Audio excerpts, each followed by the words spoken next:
හාල් ප්‍රශ්නයක් අවුරුදු සමයට එනවා කියලා විපක්ෂෙන් කියනවනේ. අපි කියන්නේ නැහනේ. රජය එහෙම කියන්නේ නැහැ. එතකොට රජයට වැඩපිළිවෙලක් තියෙනවා හිගයක් නැතුව සහල් සැපීම සඳහා. හාල් මිල කළමනාකරණය කරන්න අවශ්‍ය ඕනම මොහොතක විදේශ රටවලින් හාල් ගෙන්නනවා. සම්පත් ලීසිං පොලිය අඩුම පාසුම ලීසිං ගන්න විශ්වසනීය සම්පත් බැංකුව වෙත එන්න.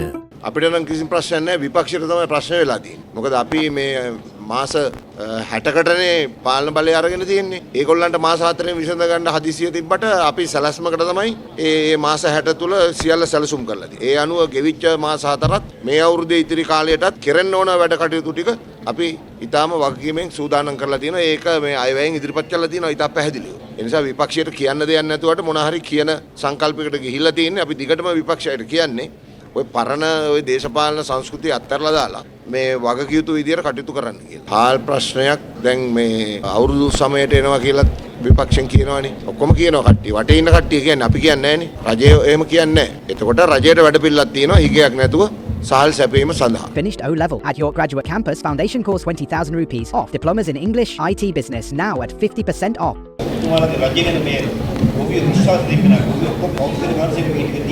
අපිට අවශ්‍ය වුණේ ගොයන් කැපෙන කාලෙදී ගොවීන්ට හොඳ මිලක් ලබා දෙන්න. එතකොට මේ 2024-25 මාස කන්නේ තමයි ගොවීන්ට හොඳ මිලක් ලැබුණේ. ඒ වෙනුවෙන් තමයි අපි වීඇල්ඒ මණ්ඩලයේ උපක්‍රම සකස් කළේ. එතකොට කිසිදු ගොවියෙක්ගෙන් ගොවි සංවිධානයකින් Tamanට මේ පාර අඩු මිලට වී විකුණන්න උනායි කියලා චෝදනාවක් නැහැ. උද්ඝෝෂණයක් නැහැ. දුක් ගැනවිල්ලක් නැහැ. ඒ අනුව ගත්තම ගොවි ජනතාවගේ පැත්තෙන් ප්‍රශ්න විසඳිලා තියෙනවා. ප්‍රශ්න විසඳෙන්න ඕන කරන අවශ්‍ය විදියට තමයි අපි කටයුතු කරේ. එක දුක් ගැනවිල්ලක්වත් නැත්තේ වී විකුණ ගන්න බෑ.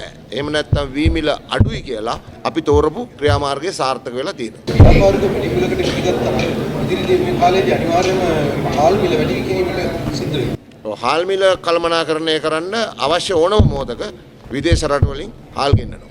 එතකොට මේ අතතුල උතුමාලගේ ජනාධිපතිතුමා කවුරුගේ වේදිකාවක් තුන මේ පිටකොටුවේ මේ මුදලාලි කෙනෙකුට පුළුවන් එන්න ආණ්ඩුවක් කරන්න. මේ ජනාධිපති කෙනෙක් ආණ්ඩුවක් මොකද පිටරටින් කාල් කියනවා. ජනාධිපතිතුමාගේ ප්‍රකාශය තමයි හරි. හරි කියන්නේ මොකද්ද? අපේ ප්‍රතිපත්තිය තමයි රටේ අවශ්‍ය ප්‍රමාණයට නිෂ්පාදනය කරගන්නේ. නමුත් කෘෂි කර්මාන්තය කියන එක නිතරම කාලගුණය මත යම් දේවල් මත නිතරම උච්චාවචනය වෙන එකක්. එතකොට ඒකට හරියන විදියට පාරිභෝගිකයට ප්‍රශ්නයක් නොවෙන්නත්, ගොවියට ප්‍රශ්නයක් නොවෙන්නත් අවශ්‍ය ප්‍රමාණයට විදේශ රටවල් වලින් ගෙන්නන්න ඕන නම් අපි ගෙන්නනවා. ඒ පිළිබඳ ප්‍රශ්න නැහැ. නමුත් අපේ ප්‍රතිපත්තිය තමයි රටට අවශ්‍ය කරන දේ රට තුල විශේෂයෙන් වී සහල් නිෂ්පාදනය කර ගැනීම.